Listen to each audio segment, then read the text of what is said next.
How to fix Samsung camera not working problem. If you are having some issues with your camera, then follow these steps. Firstly, open settings on your device. After opening settings, scroll down and look for apps.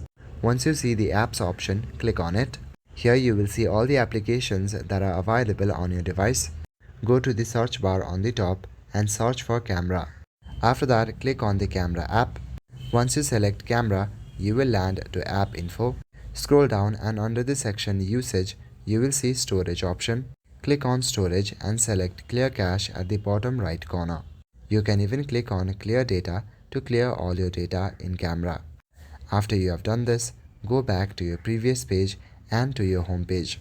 Just to refresh everything, restart your device. Give your device a quick restart. After restarting your device, your problem should be fixed. Once your device gets restarted, then open your camera. After opening your camera, try to click a photo, and it should work this time. If your camera is still not working, then try visiting the nearest Samsung store. So that is all for today. Thank you.